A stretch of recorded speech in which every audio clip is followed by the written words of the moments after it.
Netches! May bago na namang bukas na cafe dito sa Legazpi City. And I want to share with you kung ano yung mga na-experience ko sa bagong bukas na cafe na to. And at the end of this video, isi-share ko sa inyo kung ano yung mga naging favorite ko. By the way, ang pangalan nga pala ng newly open cafe na ito ay Aqua Bean Cafe, located sa Rawis, Legazpi City, in front of Civil Service Commission Rawis. Kasama ko nga palang pumunta dito yung iba pang mga Bicolano content creators. We have here Albay PH, Jazzy Venture Vlog, Bicoladang Rabas, Provincianong Rabasero, and of course, my baby love, Alon. Bale, pagpasok niyo pa lang nga ng cafe ay sasalubong na sa inyo yung kanilang iba't ibang pastries. Meron silang chocolate cake, meron silang banana muffin, meron pa silang brownies, at marami pang mapagpipilian. Isa nga sa mga unang natikman ko dito ay ang kanilang nachos, and I swear, masarap siya. Hindi nakakasawa, hindi nakakaumay. Perfecto para sa mga magbabarkada o kaya naman sa pamilya o kaya naman grupo. Malaki kasi yung serving niya, pero kung hilig niyo yung nachos, kagaya ko, naku, mauubos niyo talaga yan. Of course, hindi rin mawawala yung kanilang mga pasta. Bale, meron sila dito yung pesto. Dito sa pesto, lasang-lasa mo talaga yung mga herb na ginamit. May yung matitikman mo talaga na classy siya. Alam mo, hindi siya tinipid sa ingredients. Hindi ko naman alam kung ano pa yung mga herb na nilagay dito, pero alam mo yung feel mo na parang kang kumain sa restaurant ng hotel. Meron din nga pala sila dito yung Italian spaghetti or red sauce pasta. Kasi diba yung Pinoy spaghetti, matamis-tamis siya. Ito talaga malalasahan mo yung pagiging Italian niya na medyo maasim siya. And for me, mas gusto ko yon kasi mahilig ako sa maasim and nagbe-blend talaga yung lasa ng sauce niya and yung pasta. Yung tomato, nalalasahan mo rin. So gusto ko na itong kanilang Italian spaghetti. Meron din nga pala sila ng sisig pasta for those na mga mahilig sa sisig, and meron pa silang yung isang pasta na chicken. Hindi ko lang maalala kung ano yung name. Sa mga mahilig naman sa burger, meron sila dito ng Julia's Burger. Talaga namang siksik, liglig at umaapaw yung kanilang burger. Kaya naman nakikita nyo naman habang kumakain ako, nagkakalat na yung bibig ko kasi overload talaga yung kanilang burger, and masarap din siya para dun sa mga mahihilig sa burger. Itong Julia's Burger nga pala ay may kasama na ring fries. Of course, meron din sila dito yung mga drinks nila, from hot to cold drinks. Syempre, meron sila yung mga hot coffee, and nagbe-blend din sila dito. Meron din silang mga shakes for kids, and of course, pwede rin namang pang-adult. At ito naman yung kanilang tinatawag na kapeng barado. For only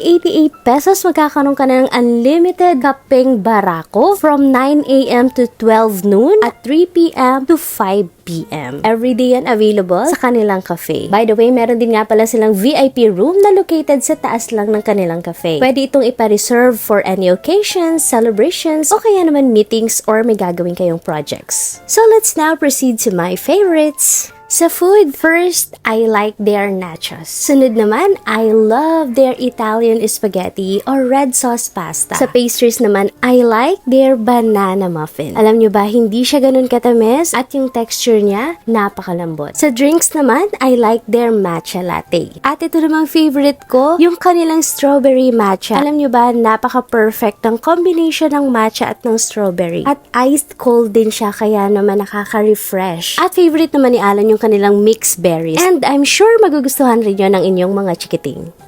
And that's it for today. If you like this video, please don't forget to give it a thumbs up. And don't forget to follow and subscribe in all my social media accounts. Yun lang. Salamat tunun!